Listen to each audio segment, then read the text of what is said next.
Bapak, Ibu, saudara-saudari yang terkasih dalam Tuhan Yesus Kristus, hari ini Kamis 12 Juni 2025, kita dalam renungan harian dari Sinode Gereja Kristen Oikumene di Indonesia atau GKO dengan berpedoman pada pola pembacaan Alkitab 4M, yaitu menerima, merenungkan, melakukan, dan membagikan firman Allah bagi sesama. Marilah bersama kita berdoa. Allah Bapa yang telah memanggil setiap umat-Mu hidup bersaksi tentang anugerah hidup kekal dari Tuhan Yesus, kami percaya bahwa Roh Kudus selalu mengingatkan, mengajarkan, menuntun dan memberi kuasa agar kami lebih lagi menjadi saksi yang setia. Dalam nama Tuhan Yesus kami berdoa dan menerimanya. Amin. Saudara terkasih, saya Pendeta Yoga Wiono bersama istri Bu Yuni yang bersama secara bergantian mengajak setiap kita untuk mengalami kuasa firman Tuhan dari kitab Roma pasal 8 ayat yang ke-16 dengan judul Roh Allah bersaksi bersama roh kita. Roma pasal 8 ayat 16. Roh itu sendiri bersaksi bersama roh kita bahwa kita adalah anak-anak Allah. Bapak, Ibu, saudara-saudari yang terkasih dalam Kristus, marilah bersama-sama kita merenungkan kebenaran firman Allah dengan menggunakan pertanyaan berikut ini. Pertanyaan yang pertama, apa peranan Roh Kudus dalam kehidupan orang percaya?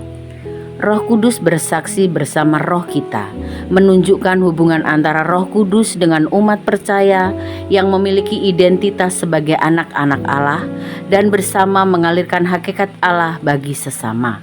Karena Roh Kudus selalu hadir dan aktif dalam diri umat percaya untuk menyatakan dan meneguhkan kebenaran rohani bagi umat untuk terus bersaksi bagi sesama. Kesaksian Roh Kudus dimulai dalam diri kita, kemudian mengendalikan sepenuhnya dan memberi keyakinan batin bahwa kita benar-benar milik Allah untuk senantiasa bersaksi. Ini bukan sekedar pandangan atau perasaan diri, tetapi kesaksian yang berdasarkan firman Allah dan hasil hubungan pribadi dengan Allah. Maka peranan Roh Kudus bekerja dalam diri umat percaya melalui firman, doa, serta pengalaman rohani untuk meyakinkan kita tentang identitas kita di dalam Kristus, bahwa kita anak-anak Allah. Pertanyaan yang kedua, apa arti bersama roh kita? Arti bersama dengan roh kita adalah menegaskan bahwa umat percaya memiliki roh, dan roh kita dapat berhubungan intim, leluasa, dan dikendalikan sepenuhnya oleh Allah.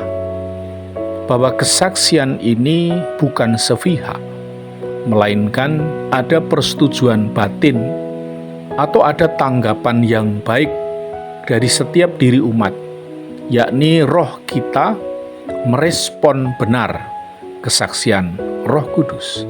Ini menunjukkan pada kesadaran rohani diri kita dan pengalaman iman yang nyata. Kita tahu bahwa di dalam roh kita adalah anak Allah karena Roh Kudus meneguhkannya. Dengan demikian ada keterlibatan pribadi kita dalam memahami dan menerima identitas sebagai anak Allah.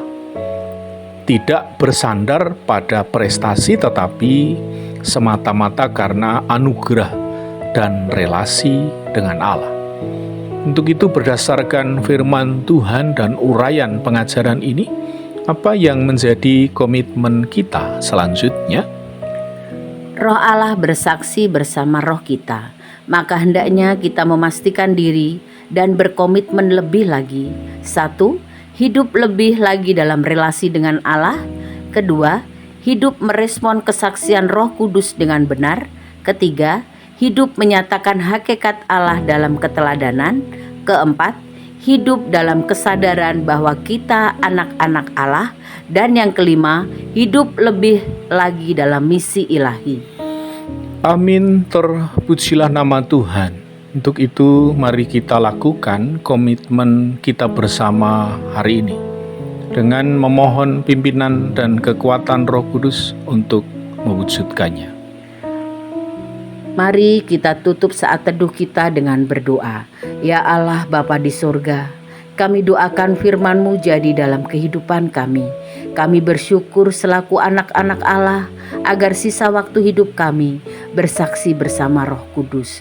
Untuk itu, mampukan kami merespon benar kesaksian Roh Kudus, dikendalikan sepenuhnya oleh Roh Kudus demi mewujudkan visi misi Allah. Kiranya renungan hari ini mengubahkan cara hidup kami, agar hidup kami semakin dipercaya oleh Allah. Dalam nama Kristus Yesus Tuhan, kami berdoa dan menerimanya. Amin.